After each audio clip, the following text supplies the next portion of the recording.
Come on in, ladies and gentlemen, make yourself comfortable. All right, lawyers and parties, you may be seated. Mr. Clegg, you may call your next witness. Your Honor, the defense would call Miss Andrea Sneiderman.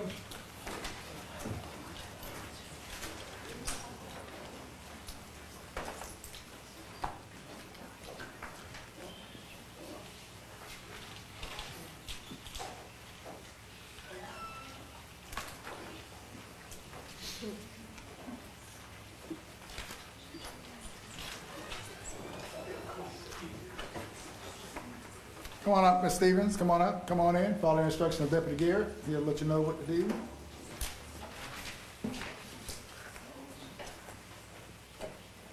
Raise your right hand.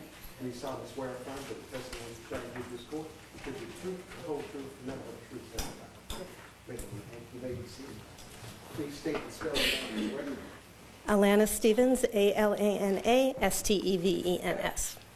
Ms. Stevens, do you know the defendant in this case, Mrs. Andrea Sneiderman? Yes. How is it that you know Andrea Sneiderman, ma'am? I attended Harvard Business School with Rusty. We met in August of 2000, 13 years ago. How long does it take to complete the course of study at Harvard Business School? 2 years. And was Rusty in your class? He was, and in fact, he sat next to me, so we spent quite a bit of time together. Okay. Did you have interaction with she and her husband while Rusty was at Harvard Business School and while Andrea was residing with him in Boston or in Cambridge back during the time period in question? Absolutely. First note, Andrea worked at the business school, so she was around.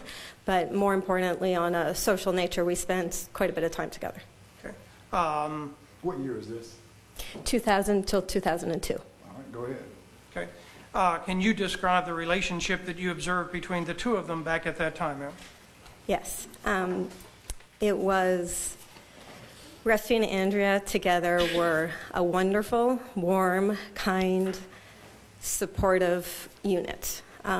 They each were individually wonderful people, dynamic, energetic, but together they fed off that energy and were something truly extraordinary.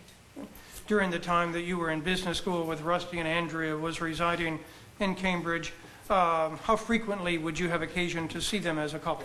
Your Honor, at this point, I'm going to impose an objection.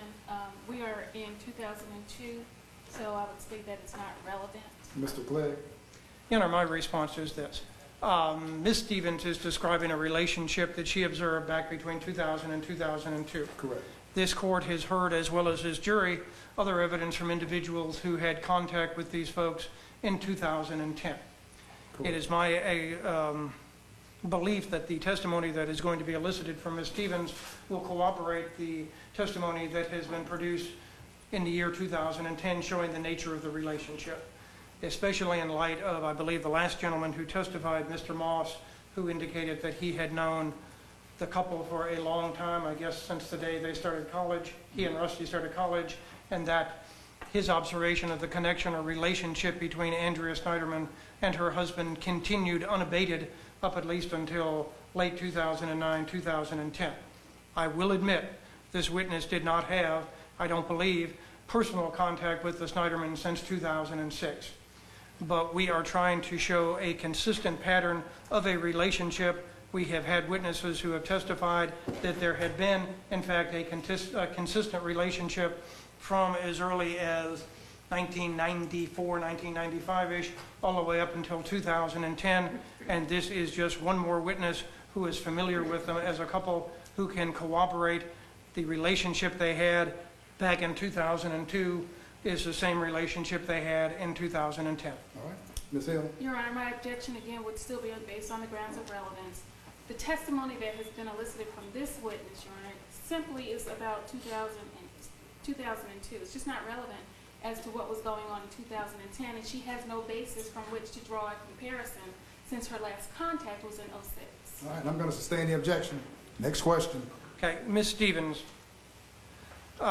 directing your attention to December the 29th of 2010.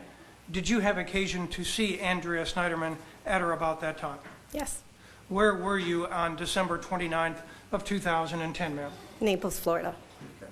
How is it that you said was Andrea Sneiderman and her family guests at your home on or about that day? On that day, for the whole day. Did you have an opportunity to observe her emotional state and condition and demeanor at that time, ma'am? Yes. Can you describe it for the ladies and gentlemen of the jury, please, ma'am? It was a very tough day for Andrea. Well, he asked you to describe Sorry, her okay. emotional She was state. Answer his question. sad, clearly upset, quite depressed. There were moments of joy when our children played together, but in general, you felt how sad she was. Okay. How much time did she spend with you on that day, ma'am, if you recall? Yeah, they arrived around 11 and left 8:30, a whole day.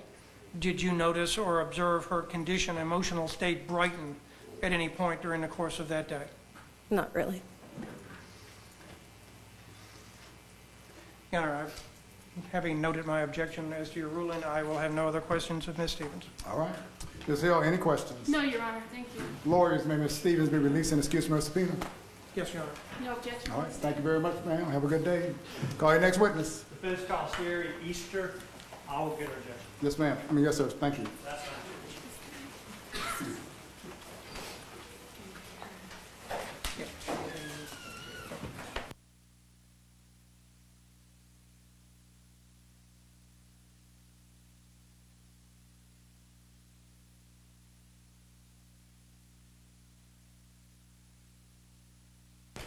You can come on up, ma'am. Follow the instructions of Deputy Garrett.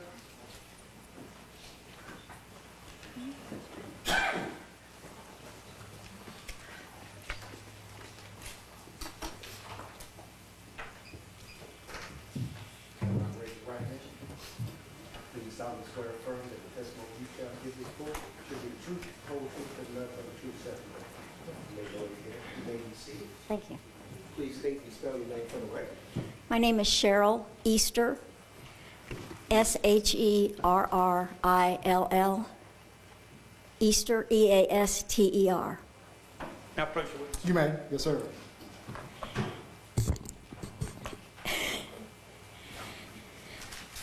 Ms. Easter, good afternoon.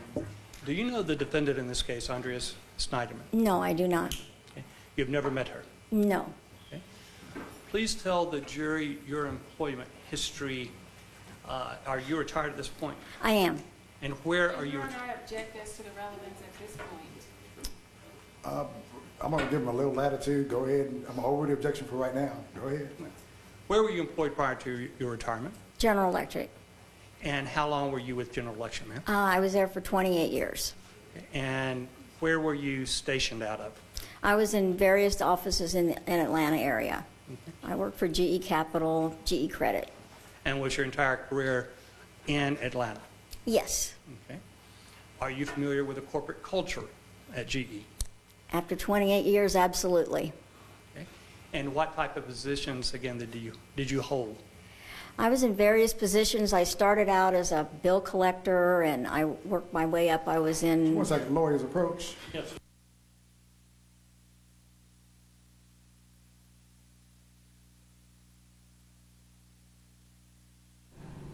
All right, we have a new witness from General Electric, B.J. Pak. The lawyers are approaching. What is up for discussion between them and Judge Adams? They're talking about the relevancy of her testimony, because I think based on the question that J. Tom Morgan was asking, I think he was going to get into the culture, corporate culture.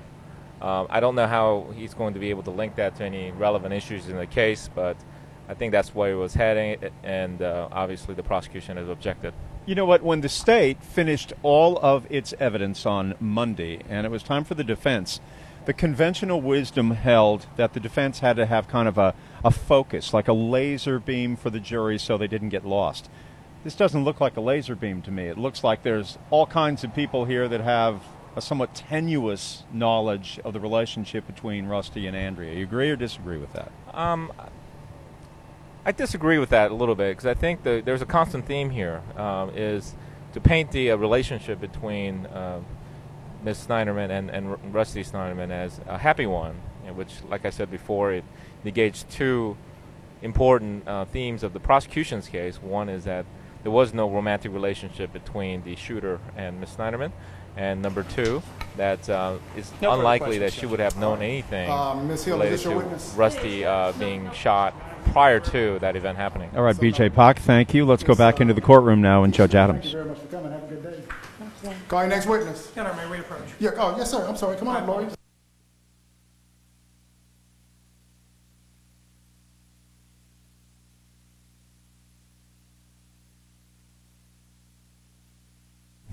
All right, we're going to jump back in again. BJ, what now? To be up there, to go back, and then to return very quickly. I think the judge is asking about the when's the end, so to speak, for scheduling purposes, to see how many more witnesses the defense has. What is the burden of proof for perjury, reasonable doubt, etc.? That's from Roland Thunder off of Twitter. In any criminal case, the burden's on the prosecution to prove that they committed the crime beyond the reasonable doubt. And that is the constitutional standard that every state and the federal government follow. Andrea takes the stand. Does that mean the defense isn't confident in their case?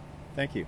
No, not necessarily. I do think that that shows that they believe that the prosecution might have presented sufficient evidence that in order for the defense to show that there is reasonable doubt, and sometimes the defendant wants to tell his or her side of the story, so you can't read too much into that. When do you think we will receive word about Andrea Sneiderman's decision to either testify or not? Would you guess it will come in the next hour? Well, if they're out of witnesses, and on top of that, if the prosecution decides not to put on rebuttal case, then we should know the decision. I'm sorry, before they close, before the defendant arrests, they would have to tell the judge and the prosecutors that Mrs. Sneiderman decided to testify or not to testify. BJ Pak, thank you. Back into the courtroom now. Since you're the liaison, that's who I'm talking to. All right, call your next witness. Your Honor, the defense would call Ms. Diane Trump to the witness stand.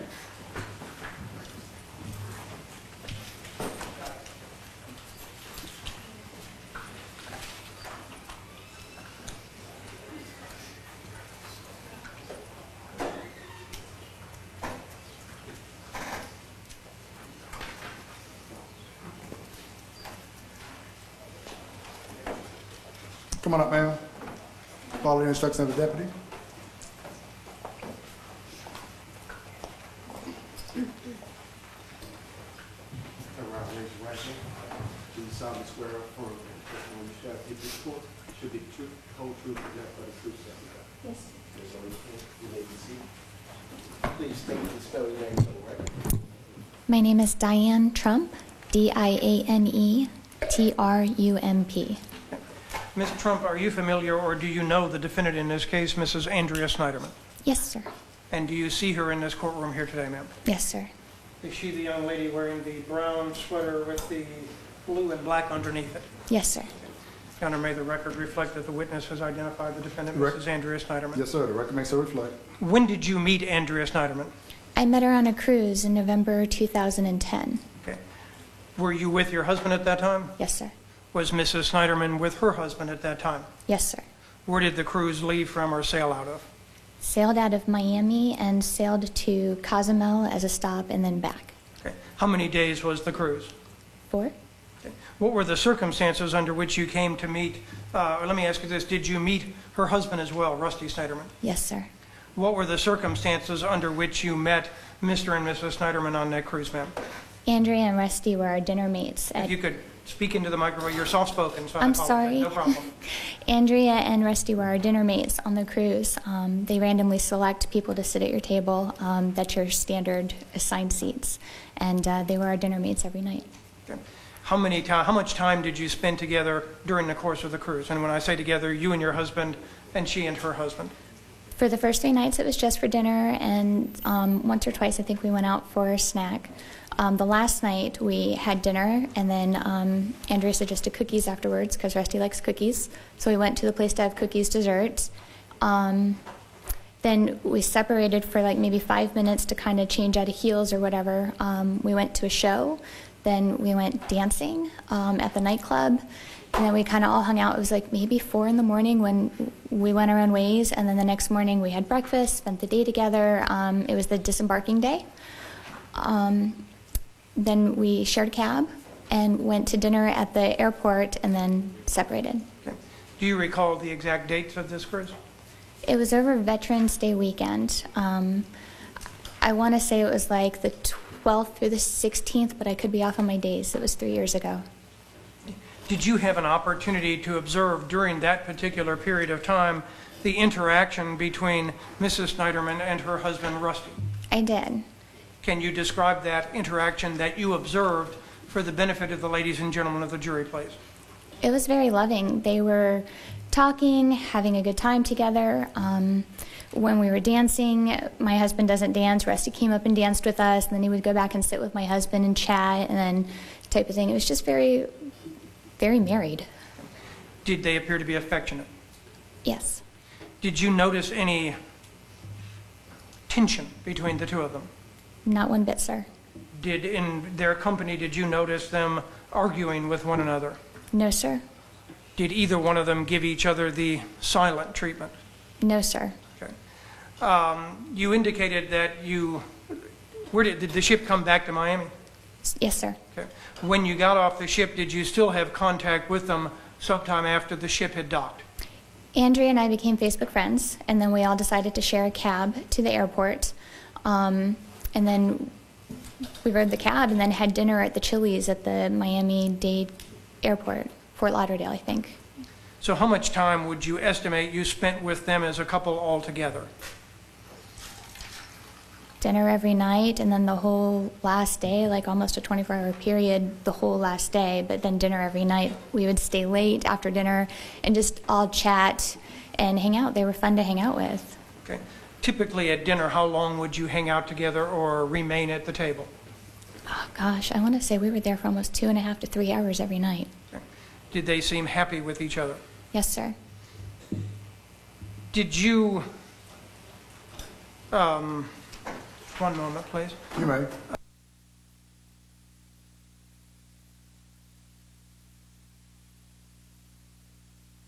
We're back on the record. Ms. You Carter. said you became Facebook friends with Andrea at some point? Yes, sir. Okay.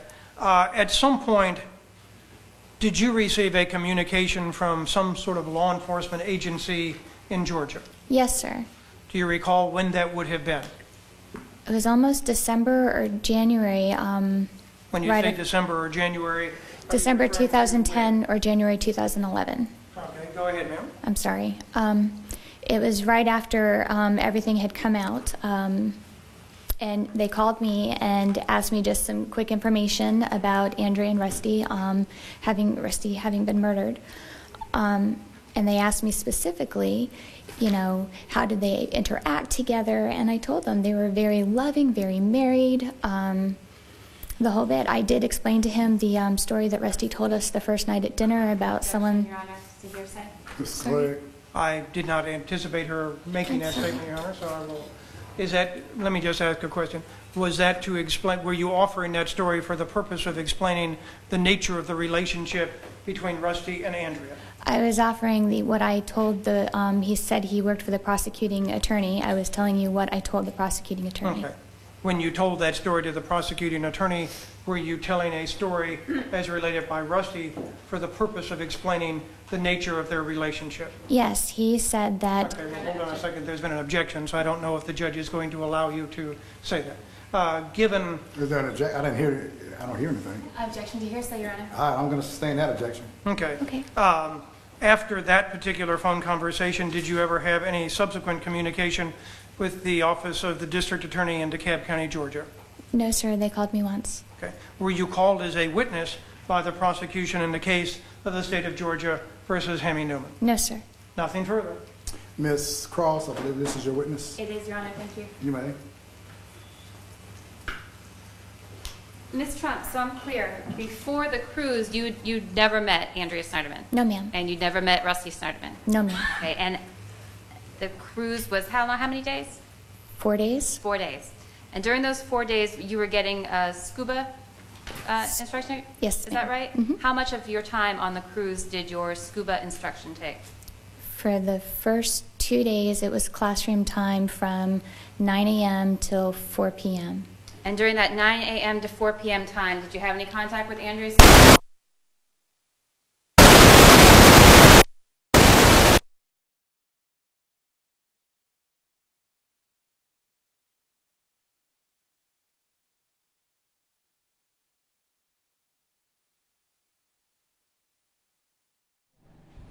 Jeff Hellinger back with attorney B.J. Pak. We've lost the audio right now, so I thought maybe we would jump in here until the audio is back and operational. This is a woman who befriended the Sneidermans on a cruise ship.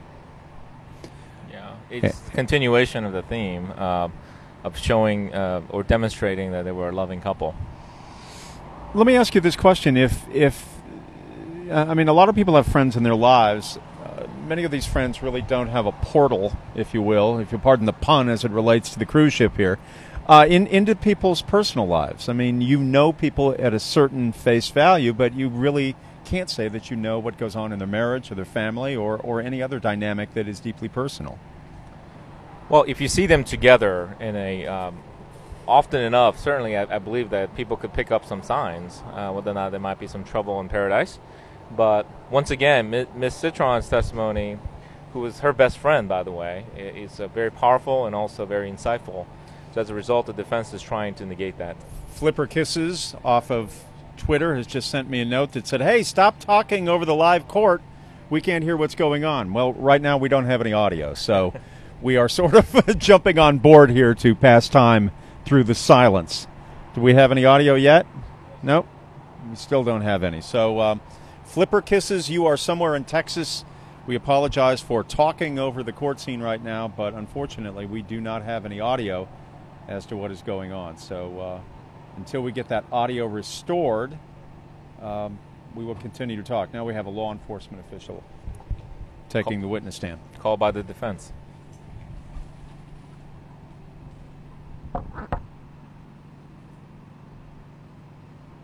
So the defense continues with its parade of witnesses.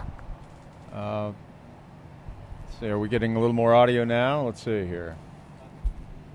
Nope, we still do not have any audio. We are working on it and trying to get an answer for you inside the courtroom. J. Tom Morgan now is representing the defense. It is his line of questioning for this law enforcement official. J. Tom Morgan, the former district attorney of DeKalb County, knows a little something about talking to law enforcement. He has based a large part of his career upon that.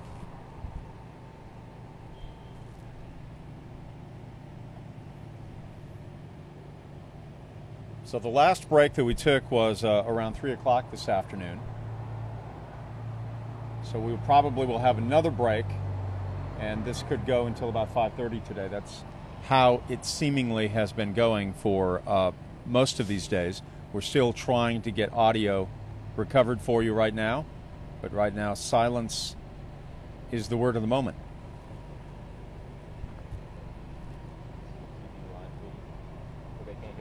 No. Take a look at the parents, the Greenbergs. We have heard from Mrs. Greenberg on the stand. To the right of Mrs. Greenberg is her brother, Andrea's uncle, who has made the trek down from Philadelphia. And there are friends of the Sneiderman in the benches behind them.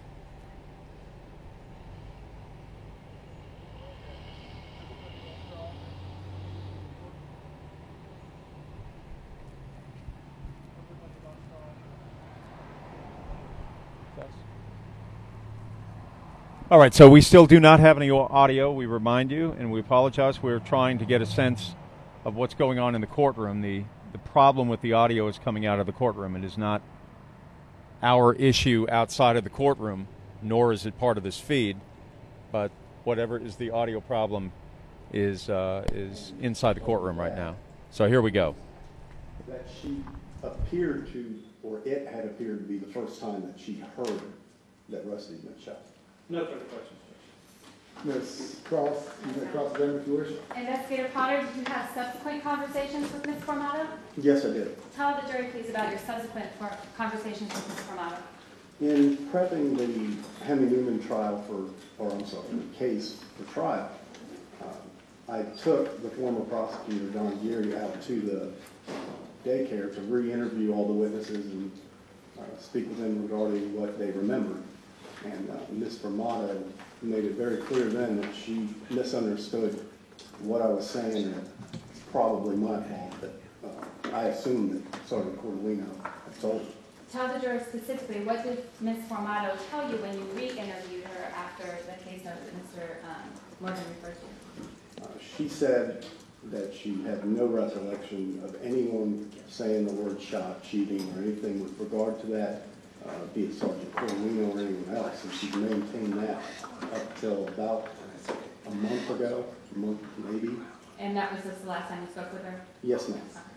And each time subsequent to the first interview with Ms. Formato, was that her statement when she spoke with you? Absolutely. She's been consistent about that. Okay. Thank you, Mr. Potter.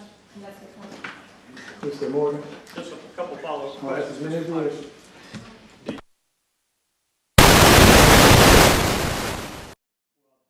Regarding these subsequent conversations. No, sir, I did not. So there's no handwritten of that? No, sir.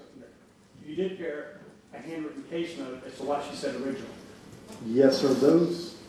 Those meetings, that meeting prior to Hemi's trial, I had the prosecutor with me, and I didn't take notes during that.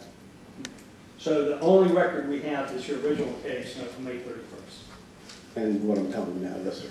That's all. Thank you. Any recross? No, Your Honor. Lawyers, may this witness come down and be released from this subpoena. Mr. Morgan? Yes, sir. Yes, Ms. sir. Cross-Strait, all right, you can come on down, have a good day, drive safely. All right, next witness. No, may we approach Yes, again? yes, sir, come on up, lawyers, yes, sir, come on up.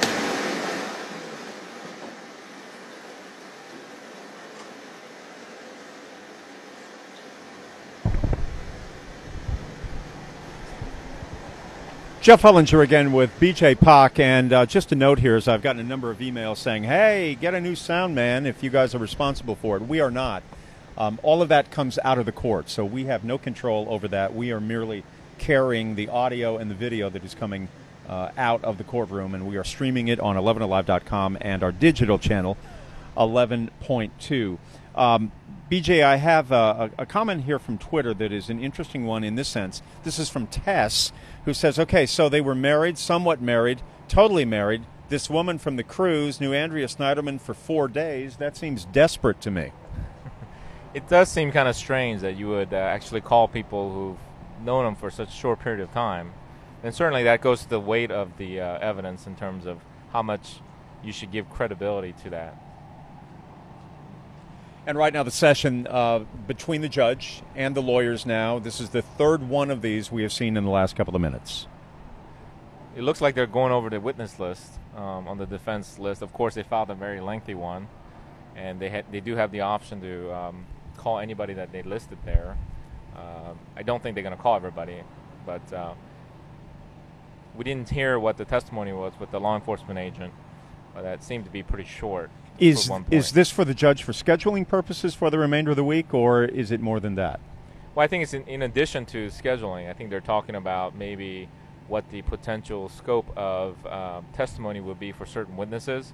Given in light of the judge's ruling, certainly they may want to approach the judge and ask about or give him a heads up on what another witness might come up. So they're making the record. So, for example, if they say they're going to call witness A, who's going to testify similarly to someone whose testimony was excluded, certainly he's going to rule similarly. So in order to put that on the record for appeal, should there be a conviction in this case, they're actually making the record, and the court reporter is going to be writing it down. This has been a very long day of witnesses on the stand today. It began with Rabbi Hirsch Mankiewicz, and it continues now with law enforcement. And our time right now, Eastern time, is coming up on 3:25. So the attorneys back to their places, and here's Judge Adams.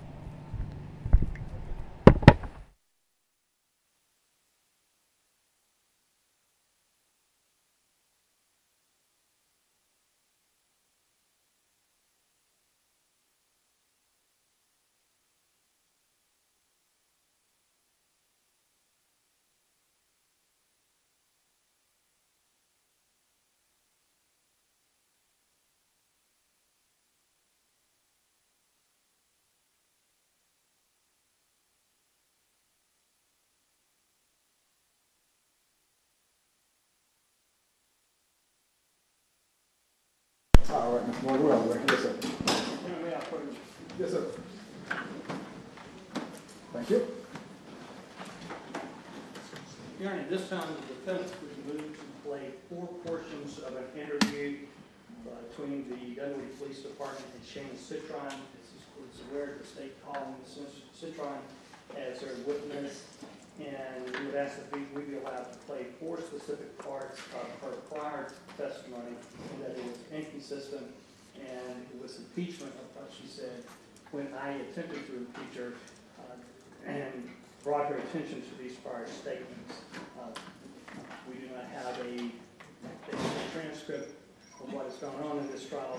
However, on specifically each of these, I asked her for, she testified that there was after September 1st, she noticed that that Andrea had checked out of his marriage, and that she noticed there was a different view in Mrs. Sneiderman's eyes when she talked about her husband and when she talked about her boss. When I specifically asked her about the prior statement that she had given, when her given advice that things moved out after nanny, again she became argumentative, and when I tried to ask her those questions again, she refused to answer them and would respond, well, that was then, this was now. I just want to ask Mr. Morgan, is this a clip from, you say this is something that was in a different courtroom, or is this an interview that the detective had with her? This is an interview that the detective did on January 21st, 2011. And the jury has not seen any of this at this point in time? That's correct. Okay. Let me hear it. Does the state have any objection? Well, who witnesses this going to be? Is there going to be a witness, or is he going to publish that? No, Judge, my understanding was from Ms. Green-Prowse, I won't make sure about this. She's not here, that as to the authenticity, that there would not be an objection, that we did not need to bring Detective Thompson back to play these questions. And that characterization is correct, Your Honor. I would like an opportunity to review the actual statements that he's going to play to make sure that they are in fact inconsistent, and I won't have any objections as to whether or not they qualify as prior inconsistent statements, because what Mr. Morgan has done is that he just generally stated she wasn't agreeable, she didn't want to answer my questions, but my understanding for it to be a prior inconsistent statement, it needs to be specifically inconsistent to the question, to the response that was given to the question while she was on the stand. And there's a lot of stuff here. Your Honor, yes, I provided this to the state yesterday in anticipation of this, and I understand we're both busy. I'm not criticizing the state when I haven't a chance to go over it.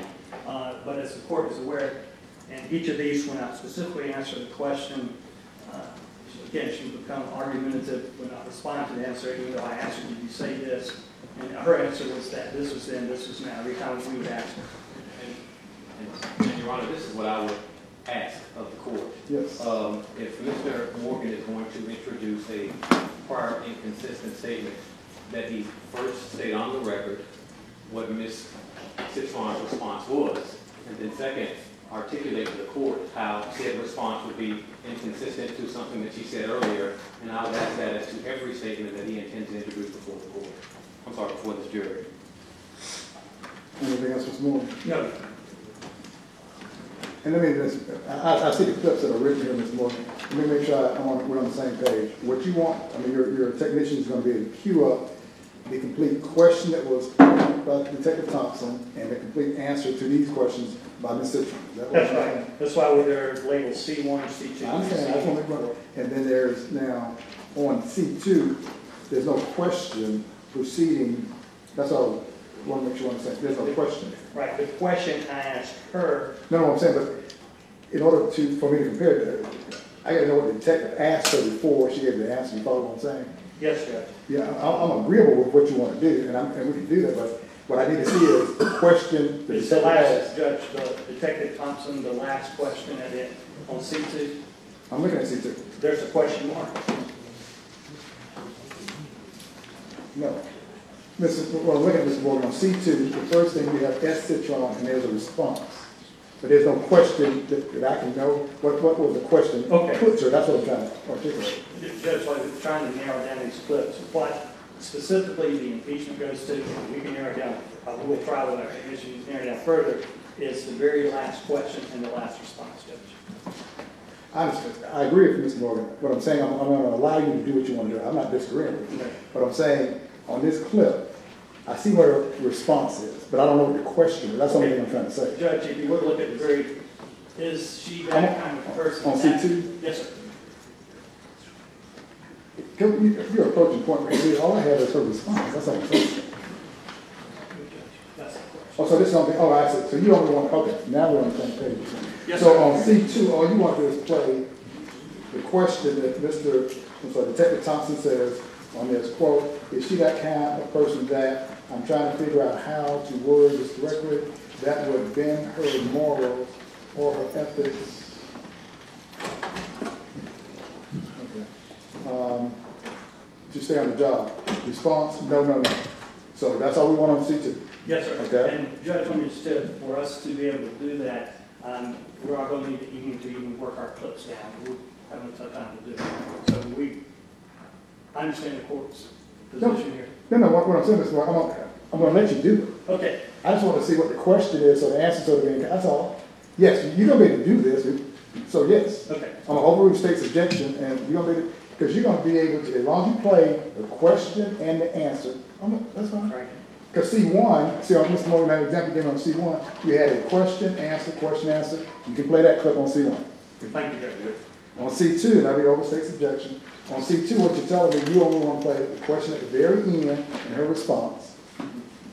That's correct, Judge. I'm just telling you that I'm going to need a couple minutes for Mr. Williams to be able to narrow that down to take out 1, 2, 3, 4, and 5 and 10. Oh, yeah. And we will do that. Yeah, I'll give you time for that. Now, what about C3? Now, see, on C3, you have an answer from the citron. The question's in the center of the page, and then there's another answer. We'll withdraw C3. Judge. C3 is withdrawn, so I put that over here. What about C4? C4 starts off with an answer from the citron. There's no question received. We will start with the question. Okay, right, Detective Thompson. Let me just put a yellow mark there. And it says here, quote, now did you, ... You told me that she was committed to Rusty and the marriage period. Did she just bring that up out of the blue? Question mark, or did you specifically ask her? And then there's a response. That's correct. So as long as the question's played and the answer in its entirety, I will allow on C4. Okay. And Judge, I will need a few minutes to go over with Mr. Williams specifically as to that. We can do that. We have another expert. Yeah, and Mr. Wright. Yes, and I know Mr. Clegg was talking with the other witness and seeing if we queued up. So over state's objection, I'm going to allow you to play the answer. I'm sure, play the question and the answer. So that's on Kelly for the record. Kelly talking C1 in its entirety. C2, the last question by Detective Thompson and the answer. On C4, the question by Detective Thompson and the answer by Mr. Thompson. Thank you. Now, Mr. Morgan, are you going to have a transcript or just going to be words on it? Well, depends on if we do it. That's fine. If we do it today, it's just going to be words only. If we get to it in the morning, I'll have a different transcript. That's fine. We just, Brad, the cameraman needs your assistance. Yes, sir. So if you could assist him on his multitasking, trying to help him out. All right. We're still on record, Kelly. Mr. Clay, whose witness is going to be the next one? Or did you need more time because you did the show? He needs some time to watch. We are going to answer the entirety of the interview, not the interview, but the notification. The Attorney General, as my understanding, is approximately 2 minutes ahead. So, yes, sir, we will have more time. So now, do you, I'm saying, Yes, sir. when do you think you'll be ready to cue that up? Well, I guess he's probably listened for about 10 minutes right now, so about 40 minutes would be my guess. Mr. Heath, You're listening to it right now. Mr. James, he's going to be your witness, is that right? Yes, sir. Mr. Grogan, let me confer with Mr. James on it. It might be a way to short circuit that a little bit. That's fine. If I could. Now, lawyers, is there anything else we can do right now? I mean, I heard the motion, so I want to allow Mr. Morgan to play his clips over state's objection. So what are we doing right now? That's all. Empire Air Conditioning Company, maybe? I'm saying, I know it's getting warmer. I won't be able to do, but I'm going to address that issue also. As the lawyers are approaching, let me get on the phone and do.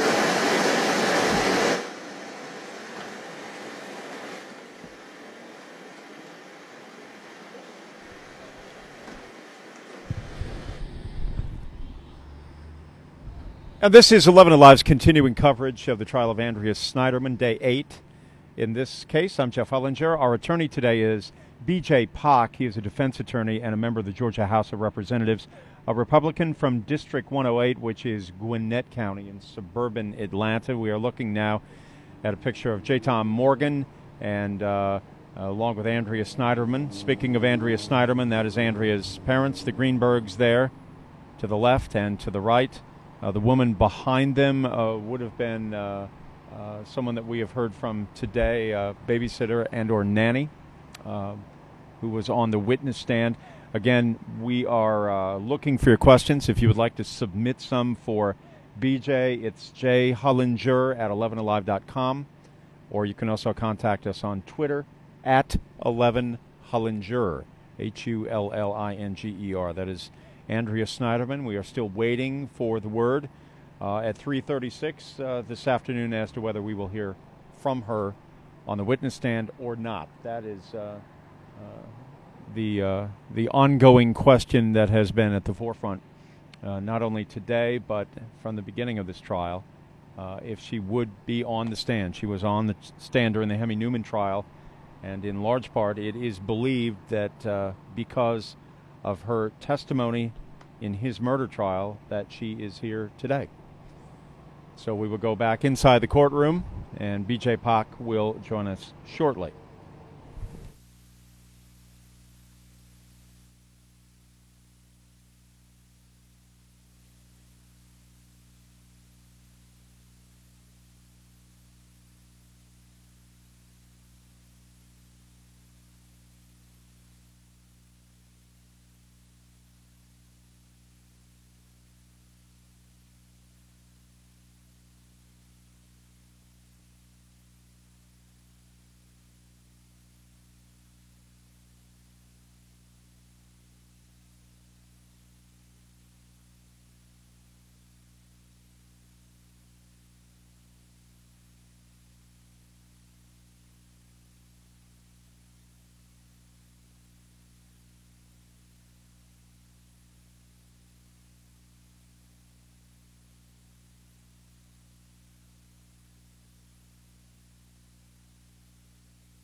Jeff Hullinger now with B.J. Pak, the defense attorney who has been with us since 9 a.m. this morning. You were near the courtroom. You did not see any other defense witnesses that are to be called, correct? That's right. And there's a bench outside the courtroom where all the potential witnesses are. And when I went up there before this last break, there were no other witnesses up there. And I saw the family of Rusty Sneiderman come out. They seemed to be solemn. I saw a good glimpse of his father, and he seemed to be very solemn and serious. We've gotten an email from Laura Wiley, and why is it that the woman who testified from the cruise ship was not on camera? And we were asking that question as well. We don't have an answer to that. If a witness requests that she or he not appear on camera, will the judge grant that request or not? Generally not. I mean, unless they're a minor, there's generally not a special type of treatment for witnesses. Because of confrontation clause, the defendant gets to confront their witnesses. But in this case, she was in court. It looks like just a matter of the camera not being at the right angle. Here's an email question from a viewer that says, in any situations that you know of, BJ, can a juror ever be called to testify in a trial that they sat on? Generally, no. I mean, that's very rare. There's actually an evidentiary rule prevents them, they disqualify them as witnesses, particularly for cases that they've sat on. And many courts have special rules about even attorneys contacting jurors without permission because of that very fact. And individual jurors' memory certainly would not be the whole picture of what happened in the jury room, so it's also very dangerous to do that. An email from Leslie. Supposedly, Andrea was offered a generous plea deal. If she is found guilty of some or all of the charges, is the judge allowed to take into consideration that a plea was offered and rejected in determining how he will now sentence her. No, that type of evidence is usually excluded, and you're not even allowed to comment on that in closing arguments. And the judge would instruct the jury that they should not consider anything, including any plea offers or any potential punishment or sentencing issues, in determining innocence or guilt, and only based on the evidence that's been presented in court. How do you think people interpret this outside of the law business? Is this a cautionary tale of what can happen if you bring a third party into your marriage, that it can sort of spin out of control, whether you are guilty or innocent in the matter? Is that the cautionary tale in all of this, do you think? Well, not just the cautionary tale, but I think there are some unanswered questions that people will probably want to know about. Number one, why didn't she be completely forthright with the officers? There is a question of what happened to those emails and texts on her phone during that time. Fact of the matter is, I think situations of inappropriate relationship in the workplace is not something that's uncommon. I think in this case it's very rare because of the murder that occurred. All right, Judge Adams has now stepped out of the courtroom, and the attorneys now are bantering back and forth. Are we in the midst of a break, or is the judge simply walking out to attend to some business, would you guess? Well, since the attorneys are all standing up, I'm imagining he forgot to get something from his